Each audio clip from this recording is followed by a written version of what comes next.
بسم اللہ الرحمن الرحیم۔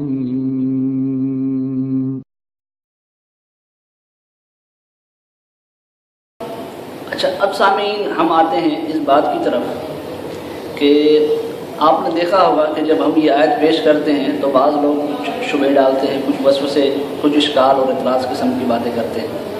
تو اب میں آپ کے سامنے اس آیت پر ہونے والے کچھ جو شبہات پیش کیے جاتے ہیں، جو وسوسے ڈالے جاتے ہیں، ان کے جوابات رکھوں۔ آپ ذرا اسے سن لیجئے گا۔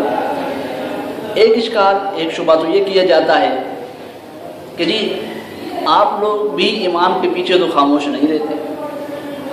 اس طرح کہتے ہیں کہ جی فجر میں آپ کے مقتدی جو ہیں وہ سنتیں پڑھتے ہیں، امام قرآن پڑھتا ہے فرض نماز میں، تو آپ خاموش تو نہیں رہے۔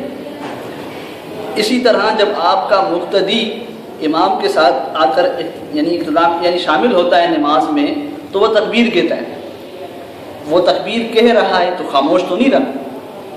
اسی طرح جب وہ تکبیر کہہ کر آ گیا نماز کے اندر تو کہتے ہیں کہ جی وہ ثنا بھی پڑھتا ہے، تو آپ کا امام قرآن پڑھ رہا ہے، آپ پیچھے ثنا پڑھ رہے۔ اسی طرح یہ کہتے ہیں کہ جی آپ تشہد میں بیٹھتے ہو اور تشہد میں آپ جو ہے وہ ربنا آتنا یا یہ ربنا اغفر لی یہ دعائیں پڑھتے ہو اور یہ بھی قرآن ہے، تو آپ بھی خاموش تو نہ رہے، آپ نے بھی امام کے پیچھے قرآن پڑھا۔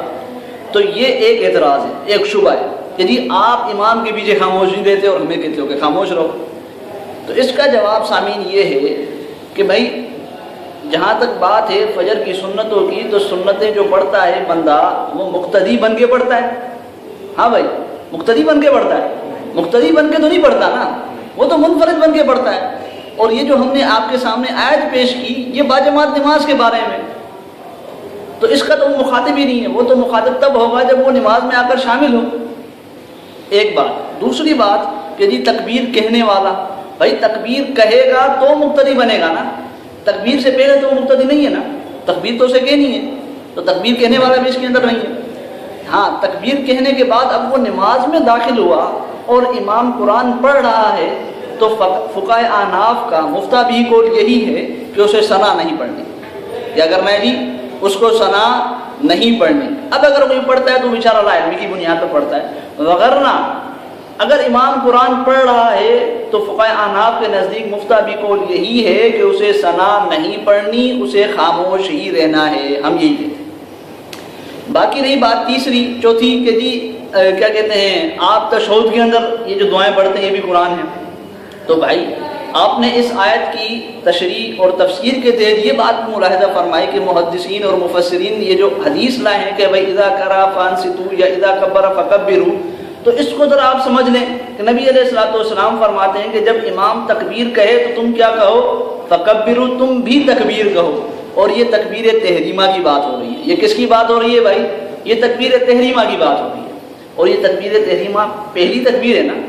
اس کے بعد نبی علیہ الصلوۃ والسلام فرماتے ہیں کہ بھائی اذا قرأ فانصتوا، جب امام قرآن پڑھے فانصتوا، تم کیا ہو جاؤ، خاموش ہو جاؤ۔ تو ہم قیام میں پہلی تکبیر کے بعد خاموش رہتے ہیں، کیوں؟ کیونکہ یہاں حکم موجود ہے۔ اب اگر وہ لوگ جو ہم پر اعتراض کرتے ہیں کہ جی آپ تشہد میں بھی خاموش رہیں، دعائیں نہ پڑھیں، تو ہمیں جھگڑا نہیں ہے، ہم کہتے ہیں دلیل لاؤ، دلیل لاؤ کہ تشہد میں بھی خاموش رہنا ہے۔ بھائی پہلی تکبیر کے بعد ہم خاموش رہتے ہیں نا، کیوں؟ کیونکہ قرآن حدیث کے اندر آ گیا۔ تشہد میں دعائیں پڑھ رہے ہیں بطور دعا کے، بطور قرات کے نہیں۔ اگر یہ کہتے ہیں کہ وہاں بھی خاموش رہنا ہے تو ٹھیک ہے، آپ دلیل لے کر آئیں، انشاءاللہ ہم خاموش ہو جائیں گے، ہمیں ضد نہیں ہے۔ ایک شبہ اور ایک اعتراض تو یہ ہوا۔ اس کے علاوہ دوسرا شبہ اور ایک اشکال یہ کیا جاتا ہے کہ جی چلیں ٹھیک ہے، جب امام کی آواز آئے یعنی جہری نمازوں میں تب تو مقتدی کو نہیں پڑھنا چاہیے، باقی جب سری نمازیں ہوں جیسے ظہر عصر تو ان میں امام کے پیچھے اگر پڑھ لیا تو کیا ہو، کیونکہ اس میں آواز تو نہیں آ رہی نا، تو جہری نماز میں پڑھنا چاہیے، سری میں نہیں پڑھے۔ ایک شبہ یہ کیا جاتا ہے، ایک اعتراض یہ کیا جاتا ہے۔ تو اس کا جواب آپ یہ سن لیں کہ بھائی قرآن میں کیا آیا، اور قرآن کی جو تشریح اور تفسیر صحابہ سے کی اور احادیث میں جو آئی ہے کیا آیا ہے کہ جب قرآن پڑھا جائے، جب قرآن پڑھا جائے، قرآن چاہے وہ جہری نماز ہو چاہے وہ سری نماز ہو، دونوں میں پڑھا جائے۔ کہیں یہ نہیں ملے گا آپ کو، یعنی جو ہم نے تشریحات اور تفسیر پیش کی اس میں کہ جی جب جہرن قرآن پڑھا جائے تو تم خاموش رہو، جب سرن پڑھا جائے تو تم کیا کرو، امام کے پیچھے پڑھو. اس طرح تو نہیں تھا جو ہم نے آپ کے سامنے تفاسیر اور تشریحات پیش کی صحابہ کرام سے اور مفسرین سے. تو یہ کہنا کہ جی جہر کے بارے میں ہے تو جہر علت نہیں ہے خاموش رہنے کی، جہر وجہ اور سبب نہیں ہے خاموش رہنے کا، بلکہ اللہ رب العزت نے بھی یہ بات بیان فرمائی کہ جب قرآن پڑھا جائے، قرآن پڑھنا ہی خاموش رہنا ہے، خاموش رہنے کا حکم ہے، یعنی قرآن پڑھنا ہی ایک سبب ہے. اب وہ جہری نماز ہو یا سر نماز ہو، دونوں میں قرآن پڑھا جاتا ہے. سامعین، تیسرا شبہ یہ کیا جاتا ہے کہ کہتے ہیں کہ جی خاموش رہنا یہ آہستہ پڑھنے کے خلاف نہیں ہے، یہ آہستہ پڑھنے کے منافی نہیں ہے خاموش رہنا. کس طرح؟ کہتے ہیں کہ جی بخاری کی حدیث میں آتا ہے جس کا مفہوم یہ ہے کہ نبی علیہ الصلوۃ والسلام سے پوچھا گیا کہ اے اللہ کے رسول، آپ جب یعنی تکبیر کے بعد اور قرات سے پہلے خاموش رہتے ہیں تو کیا پڑھتے ہیں؟ کہتے ہیں کہ دیکھو حدیث کے اندر آیا کہ نبی علیہ الصلوۃ والسلام سے کیا پوچھا گیا کہ اے اللہ کے رسول، آپ جب تکبیر کے بعد اور قرات سے پہلے خاموش رہتے ہیں تو کیا پڑھتے ہیں؟ تو نبی علیہ الصلوۃ والسلام نے بتایا کہ جی میں اللہم باعث بینی یعنی اس دعا کے متعلق بتایا کہ یہ دعا پڑھتا ہوں. تو اب اس حدیث سے وہ لوگ کہتے ہیں کہ دیکھو خاموش رہنے یعنی آہستہ پڑھنا خاموش رہنے کے خلاف نہیں ہے، آہستہ رہنا خاموش ہونے کے خلاف نہیں ہے، کیونکہ یہاں خاموش ہونا اور آہستہ پڑھنا دونوں حدیث کے اندر جمع ہو گیا. اسی لیے اگر کوئی بندہ آہستہ پڑھ لے تو اس کو بھی یہی کہا جائے گا کہ وہ خاموش حدیث کی روح سے. تو یہ ایک اشکال اور شبہ ڈالا جاتا ہے. اس کا جواب یہ ہے سامعین کہ یہ جو حدیث پیش کی جاتی ہے یہ بخاری کی ہے، ٹھیک ہے، ہمیں اس سے انکار نہیں. اس کے اندر جو الفاظ ہیں وہ انصات اور استماع کے الفاظ نہیں ہیں، وہ استماع اور انصات کے الفاظ نہیں ہیں. آپ دیکھ لیجئے گا بخاری ہمارے پاس تقطع کے الفاظ ہیں، یعنی سکوت سے لفظ ہے، اور ان دونوں میں فرق ہے، یعنی سکوت میں بھی سکوت اور انصات اور استماع کے درمیان فرق ہے.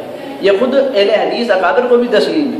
تحفۃ الاحوزی کے اندر آپ حوالہ دیکھ لیجئے گا کہ علامہ یہ عبد الرحمن مبارک پوری صاحب بھی اس بات کو مانتے ہیں کہ سکوت میں بھی فرق، سکوت کے معنی میں اور انصات اور استماع کے معنی میں کیا ہے، فرق ہے. ایک بات تو یہ. دوسری بات یہ ہے سامعین کہ انصات اور استماع کے معنی کو تھوڑا اور میں آپ کے سامنے واضح کر دوں کہ بخاری ہی میں حدیث آتی ہے، اور بخاری کے علاوہ بھی سیاستہ کے اندر حدیث موجود ہے یہ کہ جبرائیل امین جب نبی علیہ الصلوۃ والسلام کے پاس وحی لے کر آتے تو نبی علیہ الصلوۃ والسلام کوشش کرتے کہ اس کو یاد کرنے کی. تو نبی علیہ الصلوۃ والسلام جبرائیل امین کے ساتھ پڑھتے، جبرائیل امین کے ساتھ پڑھتے. حدیث کے اندر الفاظ ہیں یحرک شفتیہ کہ آپ کے مبارک ہونٹ ہلتے. تو اللہ نے قرآن میں حکم نازل کیا کہ لا تحرک بہ لسانک، یہ آیت نازل کی، اور اس آیت کے تحت بخاری کی حدیث آپ یہ دیکھ لیں، بخاری کے اندر لکھا ہے کہ فاستمع لہ وانصت، فاستمع لہ وانصت، یہ وہی فاستمع لہ وانصت یہ وہی الفاظ ہے جو قرآن کے اندر آئے کہ جب قرآن پڑھا جائے تو خاموش رہیں اور اس کو غور سے سنیں. تو معلوم ہوا کہ قرآن کے پڑھنے کے وقت اگر زبان ہل جائے تو بھی انصات اور استماع کے خلاف ہے، اور اگر ہونٹ ہل جائیں تو بھی استماع اور انصات کے خلاف ہے. اسی بخاری کی حدیث سے اس کے معنی واضح ہو گئے. اچھا، ایک اور اشکال سامعین میں آپ کے سامنے رکھتا چلوں، آخری اشکال وہ یہ کہ سقطات کی بحث. یعنی بعض لوگ کہتے ہیں کہ جی سقطات میں پڑھ لیا جائے، یعنی امام جب وقفہ کرے یا سقطہ کرے تو اس میں جو ہے وہ قرآن کو پیچھے پڑھ لیا جائے. امام جب پڑھے اس وقت تو نہ پڑھا جائے، لیکن جب امام ٹھہرے سقطہ کرے اس وقت پڑھ لیا جائے. تو اس طرح قرآن کے خلاف بھی نہیں ہوگا. قرآن پڑھا گیا، مقتدی خاموش رہا، اور جب امام نے سقطہ کیا تو اس وقت اس نے پڑھ لیا. اس طرح احادیث پر بھی عمل ہو جائے گا. ایک توجیہ یہ پیش کی جاتی ہے. تو اس کے بارے میں سامعین آپ یاد رکھیں، میں آپ کے سامنے 3 باتیں فی الحال رکھتا ہوں. 3 باتیں بنیادی طور پر فی الحال میں 3 باتیں رکھتا ہوں. وہ 3 باتیں کیا ہیں؟ پہلی بات بطور الزام کی، بطور الزام کے آپ ذرا اس کو ذہن میں بٹھا لیں. پہلی بات بطور الزام کی، وہ الزام کے طور پر بطور بات کیا ہے کہ آپ ذرا یہ خیر الکلام ہے ہمارے پاس، اس کے اندر حافظ محمد گوندلوی صاحب کی ذرا عبارت ملاحظہ فرمائیں۔ یہ لکھتے ہیں کہ ہمارے ہاں سقطات میں پڑھنا بہتر ہے، اگر امام سقطات میں پڑھنے کا موقع دے تو فبیہا، اس صورت میں انصات کے مکمل فرد پر عمل ہوگا، اس صورت میں انصات کے مکمل فرد پر عمل ہوگا۔ سامعین اس عبارت سے دیکھیں، یہ اہل حدیث عالم اس بات کو تسلیم کرتے ہیں کہ انصات کا مکمل فرد یہی ہے کہ بالکل خاموش رہا جائے، بالکل خاموش رہا جائے۔ تبھی تو وہ کہہ رہے ہیں نا کہ جی اگر سقطات میں پڑھنے کا موقع دیا جا رہا ہے تو آپ اس میں پڑھیں، اور جب وہ پڑھ رہا ہے امام تو آپ خاموش رہیں۔ اس طرح کیا ہوگا؟ کہتے ہیں کہ اس طرح انصات کے مکمل معنی پر عمل ہو جائے گا۔ یعنی اہل حدیث حضرات کو بھی یہ بات تسلیم ہے، اگرچہ وہ مانتے نہیں یا کہیں دبے الفاظ میں مان لیتے ہیں کہ انصات کا مطلب یہ ہے کہ پڑھا نہ جائے، خاموش رہا جائے، تب مکمل عمل ہوگا۔ پہلی بات الزامی، بطور الزام کے ہم نے یہ جواب دیا ہے۔ دوسری بات، جو لوگ کہتے ہیں کہ جی سقطات میں پڑھنا چاہیے، دوسری بات ان کے لیے کہ ہم کہتے ہیں کہ بھائی آپ پہلے صحیح سند کے ساتھ اور واضح اور صریح احادیث مبارکہ سے اس بات کو ثابت کریں۔ کس بات کو؟ اس بات کو ثابت کریں کہ نبی علیہ الصلوۃ والسلام نماز کے اندر باجماعت نماز میں سقطات اس لیے کرتے تھے کہ مقتدی پیچھے فاتحہ پڑھ لیں۔ نبی علیہ الصلوۃ والسلام سقطات اس لیے کرتے تھے کہ مقتدی یعنی صحابہ پیچھے فاتحہ پڑھ لیں ان سقطات میں، اور صحابہ بھی سقطات کے اندر ہی فاتحہ پڑھتے تھے۔ اس بات کو آپ واضح اور صحیح احادیث مبارکہ سے پہلے ثابت کریں، کیونکہ یہ چیز احادیث مبارکہ سے واضح اور صحیح ثابت نہیں، سند کے اعتبار سے بھی ثابت نہیں، صحیح سند کے اعتبار سے نہیں۔ اسی وجہ سے سامعین، اسی وجہ سے اہل حدیث کے اکابر میں سے ارشاد القصری صاحب، اس کی ذرا آپ یہ میرے پاس کتاب موجود ہے، آپ ذرا عبارت ملاحظہ فرمائیں، وہ کیا لکھتے ہیں ذرا یہ دیکھیں۔ یہ ارشاد القصری صاحب لکھتے ہیں کہ ہم امام کو مقتدی کی قرات کے لیے سقطے کا حکم نہیں دیتے، ہم امام کو مقتدی کی قرات کے لیے سقطے کا حکم نہیں دیتے۔ اسی لیے مان رہے ہیں کہ ہم امام کو اس لیے نہیں کہتے کہ جی آپ سقطہ کریں گے پیچھے مقتدی پڑھ لیں، کیونکہ ان کو بھی تسلیم ہے کہ ایسی صحیح احادیث موجود ہی نہیں ہے جن کی سند صحیح ہو، یا جس میں واضح اور صریح بات موجود ہو۔ تیسری بات، اچھا یہاں اس دوسرے جواب میں ایک اور بات بھی یاد کر لیں، ایک اور بات بھی آپ اپنے ذہن میں بٹھا لیں کہ احادیث موجود نہیں ہیں، اور یہ بات اہل حدیث حضرات کے ایک عالم ہیں امیر یمانی صاحب، ان کو بھی یہ بات تسلیم ہے۔ سبل السلام کے اندر آپ ذرا یہ عبارت دیکھو کہ ثم اختلف القائلون بوجوب القراءة فقيل فيما لسقطات بين الآيات وقيل سقوط بعد تمام القراءة ولا دلیل على هذين القولين، کہ امام کے پیچھے مقتدی کے لیے قراءت واجب کہنے والے آپس میں مختلف ہیں۔ ایک گروہ یہ کہتا ہے کہ آیتوں کے درمیان امام کے سقطات میں قراءت کرنی چاہیے، اور دوسرا گروہ کہتا ہے کہ جب امام قراءت سے فارغ ہو جائے تو اس وقت مقتدی کو قراءت کرنی چاہیے۔ لیکن سامعین اس پر غور کیجیے گا، لیکن ولا دلیل علی هذین القولین فی الحدیث، ان دونوں باتوں پر حدیث میں کوئی ثبوت نہیں ہے۔ تو یہ اہل حدیث کے اکابر ہیں، ان کو بھی یہ بات تسلیم ہے۔ اچھا سامعین یہاں پر آپ ایک اور عبارت بھی ذرا ملاحظہ فرما لیں علامہ ابن تیمیہ رحمۃ اللہ علیہ کی، کہ وہ الفتاوۃ الکبریٰ کے اندر کیا لکھتے ہیں۔ الفتاوۃ الکبریٰ کے اندر یہ دیکھ لیں آپ ذرا، ہمارے پاس موجود ہے کتاب، لکھتے ہیں کہ ولم نعلم نظام بین العلماء انه لا يجب على الامام ان يسكت لقراءة المأموم بالفاتحة ولا غيرها، پھر آگے لکھتے ہیں ولا يستحب للامام السكوت ليقرأ المأموم عند جماهير العلماء وهذا مذهب مالك وابي حنيفة واحمد وغيرهم۔ یہ لکھتے ہیں علامہ ابن تیمیہ، یعنی جہاں تک ہمیں معلوم ہے علماء کا اس بات پر اتفاق ہے کہ امام پر سقطہ واجب نہیں ہے، امام پر سقطہ واجب نہیں ہے تاکہ مقتدی سورہ فاتحہ پڑھے۔ پھر لکھتے ہیں کہ امام مالک، امام ابو حنیفہ، امام احمد وغیرہ جمہور اہل اسلام جمہور اہل اسلام اس پر بھی متفق ہیں کہ امام کے لیے یہ بات مستحب بھی نہیں ہے، یہ بات مستحب بھی نہیں ہے کہ وہ اس لیے سکتہ کرے کہ یعنی پیچھے جو ہے تاکہ مقتدی قرات کر سکے۔ دیکھیں سامعین، اگر کوئی واضح اور صحیح دلیل موجود ہوتی تو جمہور میں سے کوئی اس کا قائل ہوتا، لیکن جمہور اس بات کو نہ واجب مانتے ہیں نہ مستحب مانتے۔ تیسری بات اس سکتات کی بحث کے متعلق، تیسری بات یہ ہے کہ سامعین، باجماعت نماز کے اندر امام جو بنایا جاتا ہے تو امام کی اقتداء کون کرتا ہے؟ امام کی اقتداء کون کرتا ہے؟